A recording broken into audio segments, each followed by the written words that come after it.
보시의 실천. 부처님께서는 성도하고 나서 제일 먼저 5 비구들에게 사성제와 팔정도를 설하셨고, 그로부터 5일 뒤에 무상, 고, 무아에 대한 가르침을 설하셨습니다. 이 법문에 보시에 관한 내용은 없었습니다.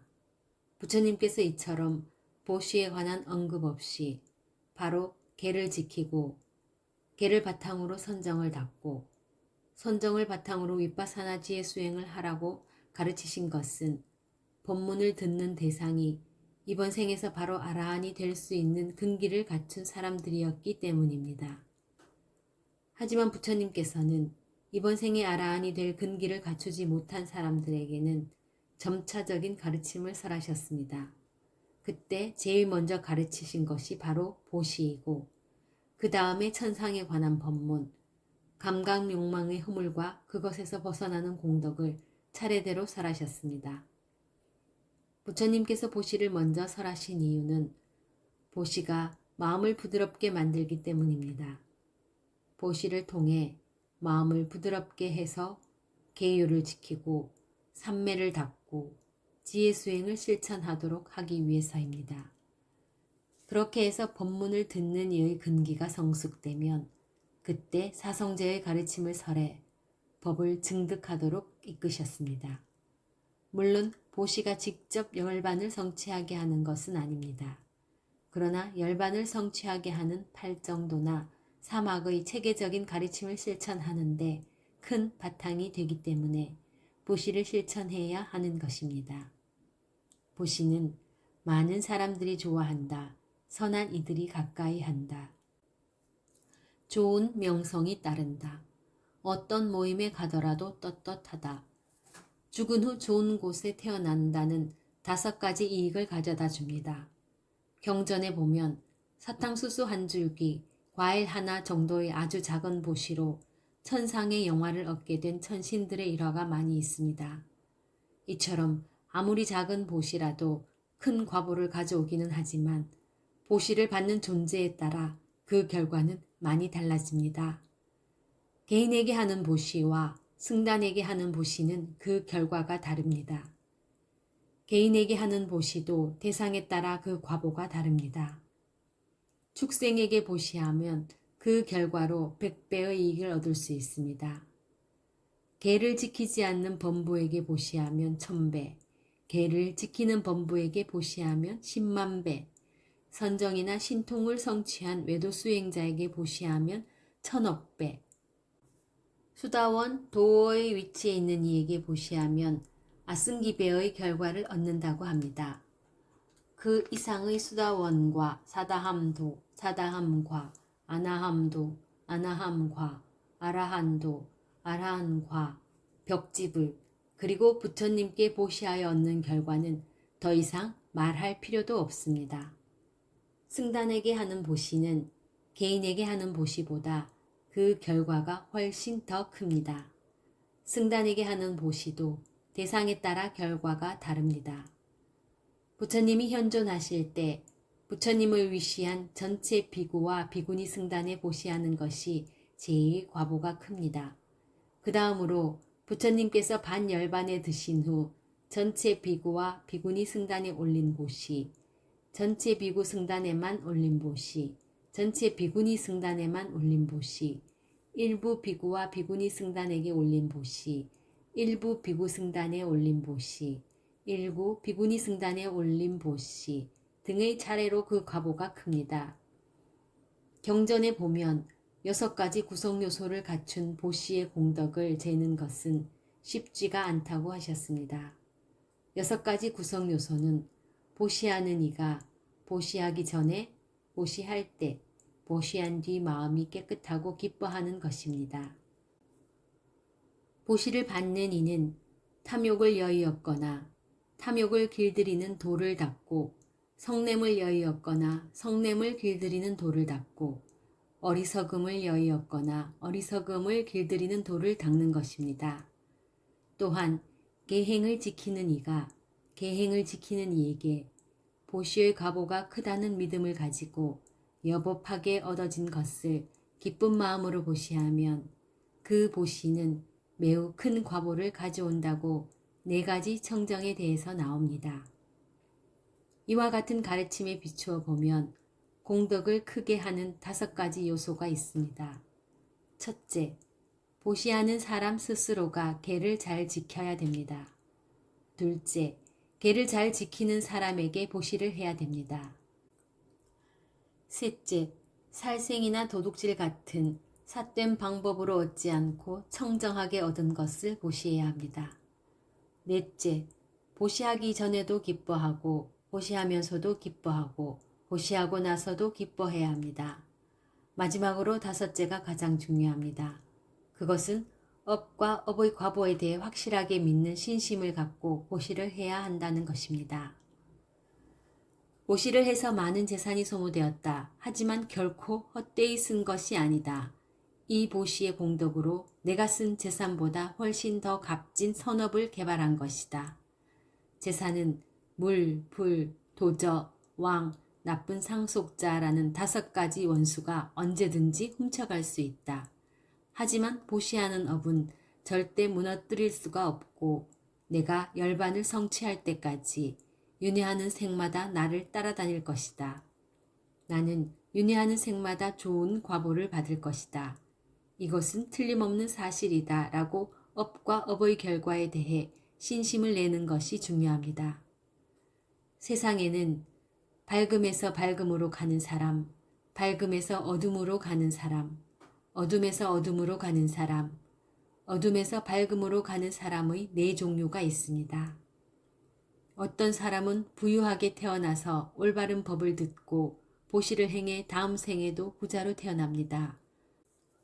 어떤 사람은 부유하게 태어났지만 올바른 법을 듣지 못해 보시를 행하지 않아 내생에 악처에 태어나거나 사람으로 태어나도 가난하게 태어납니다. 반대의 경우도 있습니다. 어떤 사람은 가난하게 태어나서 자기 먹고 살기도 힘드니까 보시를 하지 않아 다음 생에도 또다시 가난하게 태어납니다. 어떤 사람은 가난하게 태어났지만 자기가 할 수 있는 만큼 보시도 하고 할 수 있는 일을 찾아 봉사를 했기 때문에 다음 생에 부자로 태어나게 됩니다.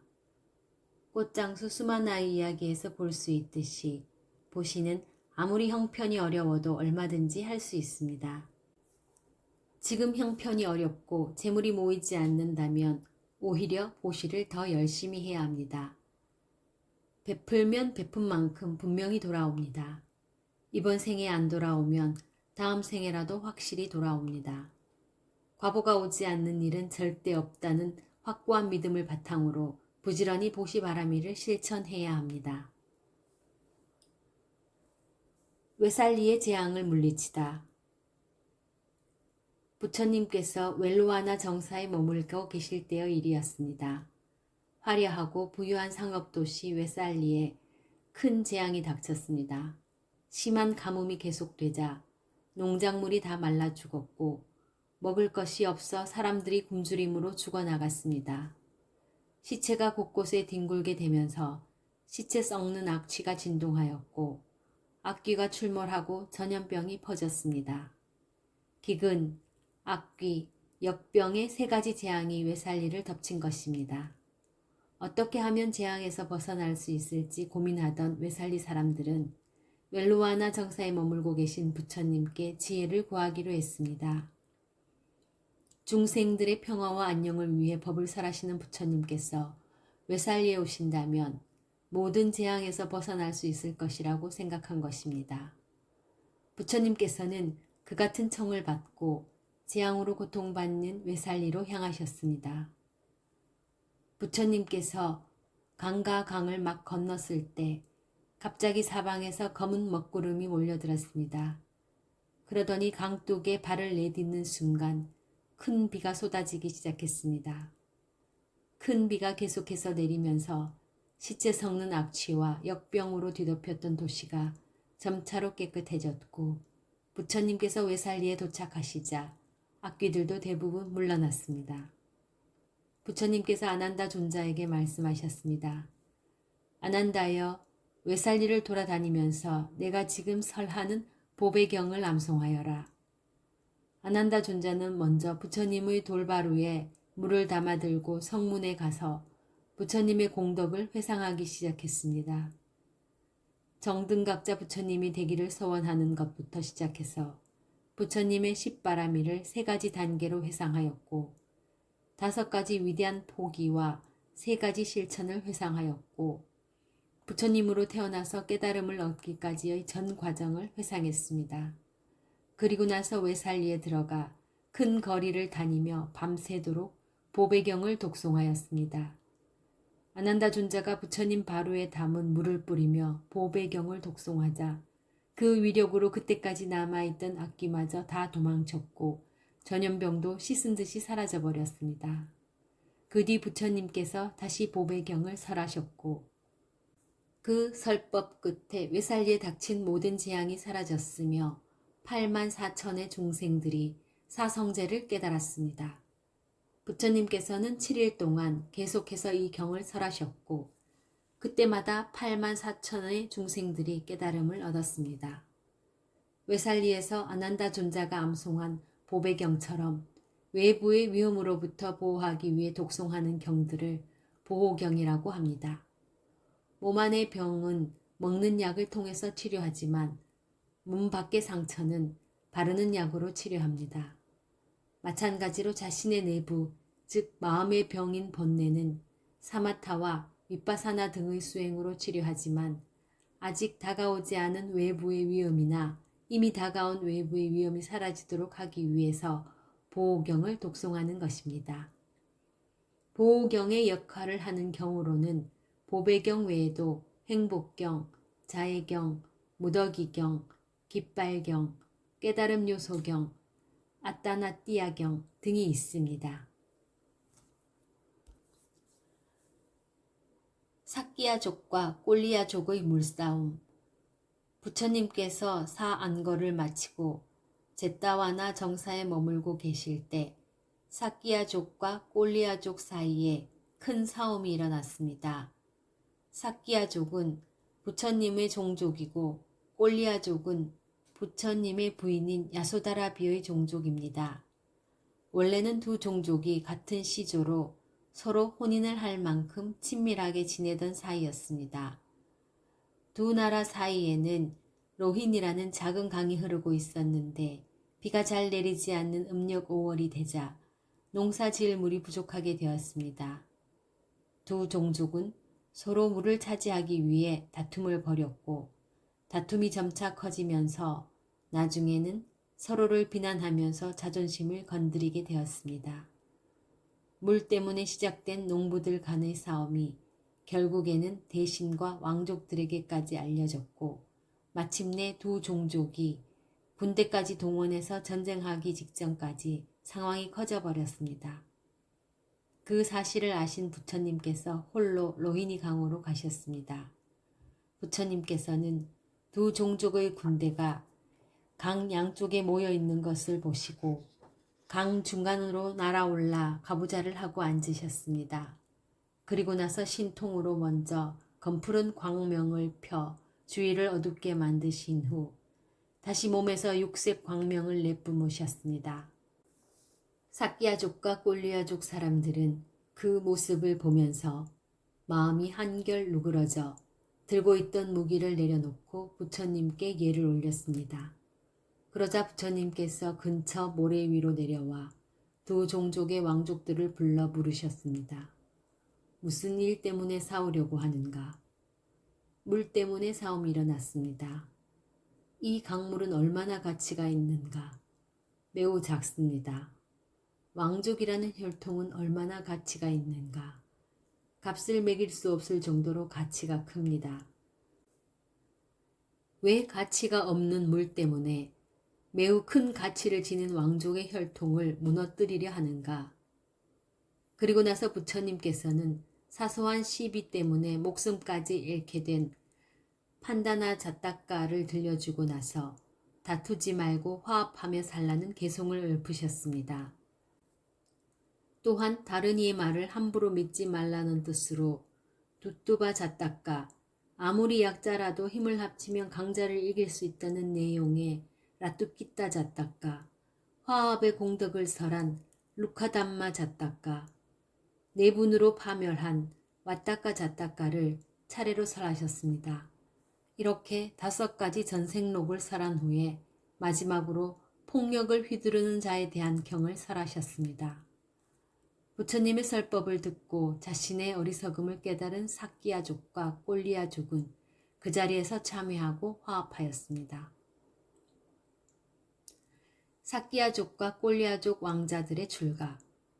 두 종족이 싸움을 멈춘 후에 사끼야족 왕자 250명과 꼴리야족의 왕자 250명이 출가를 합니다.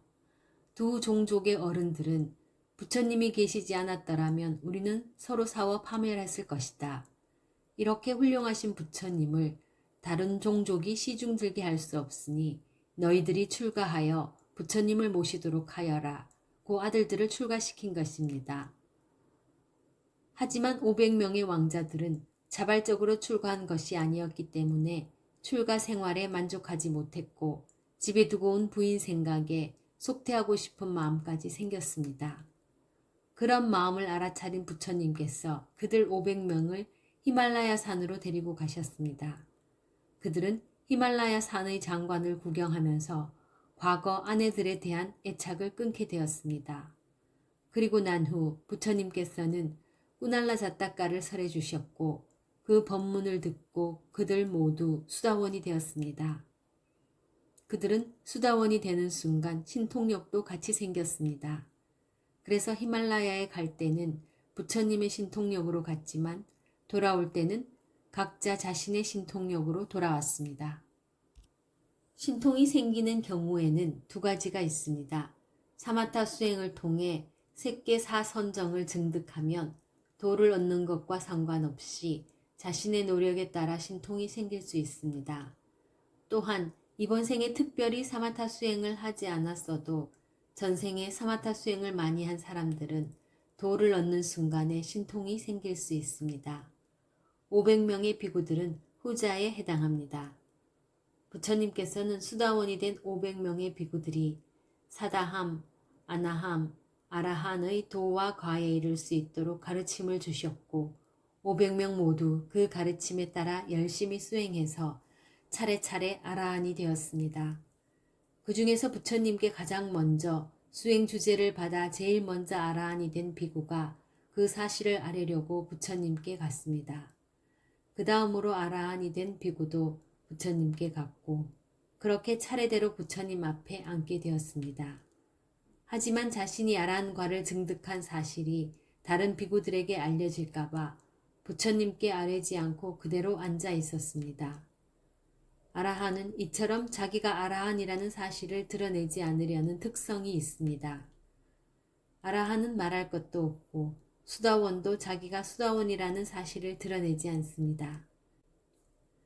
다만 다른 사람들도 부처님의 가르침을 듣고 수행하게 하려는 마음이 있기 때문에 인연 있는 사람들에게 권유를 하기는 합니다. 만일 상대방이 같은 경지라면 서로 그 법에 대해 논의하면서 밝히는 일은 있다고 합니다. 또한 아라한들은 자기가 얻은 열반의 행복을 다른 많은 중생들도 같이 누리기를 바라는 연민심을 가지고 있습니다. 탁발을 하기 전에 자해삼매나 멸진정에 드는 것도 보시하는 사람의 공덕을 조금이라도 더 크게 해주려는 것입니다. 선정에 든 사람에게 보시하는 것과 그렇지 않은 사람에게 보시하는 것은 그 공덕에 큰 차이가 있기 때문입니다. 천신들의 큰 모임. 음력 5월의 보름날, 밝은 보름달이 온 세상을 환히 비출 때 500명의 아라한들은 부처님 앞에 고요히 앉아 있었습니다. 부처님을 비롯한 500명의 아라한들에게 예경을 올리기 위해 그리고 부처님께서 설하실 가르침을 듣기 위해 1만 우주의 모든 천신들이 모였습니다. 그리하여 그 자리는 마치 바늘통에 바늘이 빼곡히 차 있듯이 조금의 빈틈도 없이 천신들로 가득 차게 되었습니다. 부처님께서는 500명의 비구들에게 지금 1만 3개의 천신들이 모인 큰 모임이 벌어졌다는 사실을 먼저 말해주셨습니다. 그리고 위력이 적은 천신들이 부처님께서 자신의 이름을 모를 것이라고 생각하는 것을 아시고 모든 천신들의 이름과 종족을 불러주리라고 생각하셨습니다. 또한 그 자리에 모인 천신과 범천들의 기질에 따라 알맞은 법문을 해주어야겠다고 생각하셨습니다. 설법의 적당한 방법을 생각하던 부처님께서는 질문과 대답을 통해 설하는 것이 합당하다고 아시고 질문할 만한 일을 찾으셨습니다.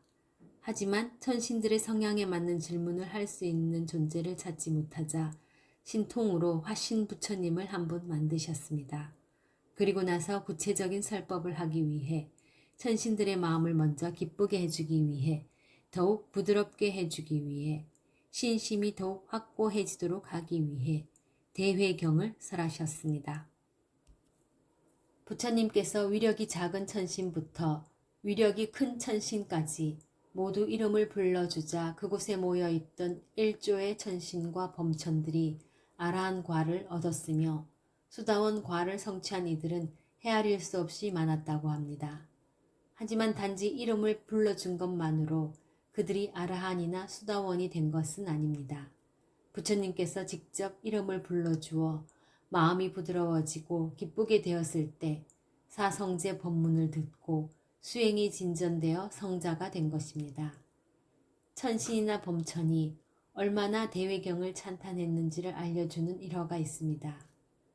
스리랑카의 어느 젊은 스님이 동굴에서 대회경을 외우고 있었는데 갑자기 어디에서 사두 사두 사두라는 소리가 들렸습니다.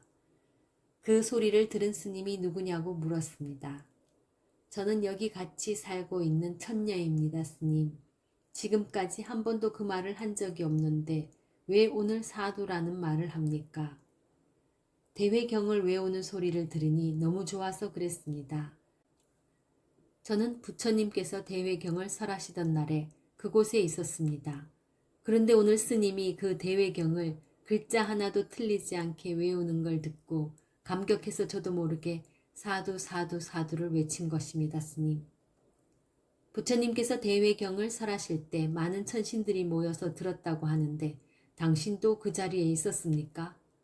그렇습니다. 하지만 부처님께서 대회경을 설하시는 자리에는 너무나 많은 천신과 범천들이 모여들어 제가 서 있을 자리가 없었습니다. 저는 공덕이 적어 부처님 가까이에서 듣지 못하고 밀리고 밀려 모래 해안에서 머리만 내밀고 들었습니다, 스님. 그 가르침을 듣고 많은 천신들이 법을 얻었다고 하는데 혹시 당신도 아라한과를 얻었습니까? 저는 아라한과를 증득하지 못했습니다, 스님. 아나함과는 증득했습니까? 아나함과도 증득하지 못했습니다, 스님. 사다함과는 증득했습니까? 사다함과도 증득하지 못했습니다, 스님. 그러면 적어도 수다원과는 증득했겠습니다. 그것은 물을 사항이 아닙니다, 스님. 수다원이 되었다고 직접 얘기하지 않고 이렇게 돌려서 얘기한 걸로 보아 그가 수다원이라는 것을 알 수 있습니다. 마지막으로 스님이 도대체 천신들은 어떻게 생겼는지 궁금하니 좀 보여주십시오 라고 물었습니다. 그러자 천신이 만약 내 모습을 보면 욕망이 생겨 스님들이 수행을 못할 것 같아 보여드릴 수는 없고 다만 제 손가락 하나만 보여드리겠습니다, 스님 이라고 말하며 손가락을 내밀었습니다. 그 순간 온 동굴이 환하게 빛났다고 합니다. 대회경은 이처럼 천신들이 매우 좋아하는 경우로 알려져 있습니다. 자신의 이름을 일일이 불러주면 천신들이 좋아하며 보호해준다는 것입니다. 미얀마에서는 새로 집이나 절을 지을 때에 대회경을 많이 독송합니다. 또한 대회경과 함께 빠따나도 많이 독송합니다. 집에 어려운 일이 있거나 소원하는 일이 있을 때 혹은 한 해가 바뀌기 일주일 전에 스님들이 절에 모여서 매일 24시간 끊어지지 않도록 계속 독송을 합니다.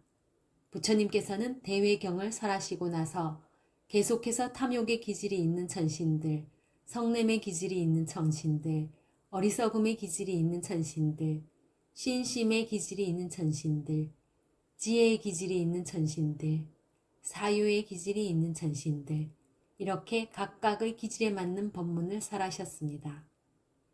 각각의 법문 끝에 일조의 천신과 범천들이 아라한이 되었고 그 아래의 도와 과를 얻은 존재들은 헤아릴 수 없이 많았다고 합니다.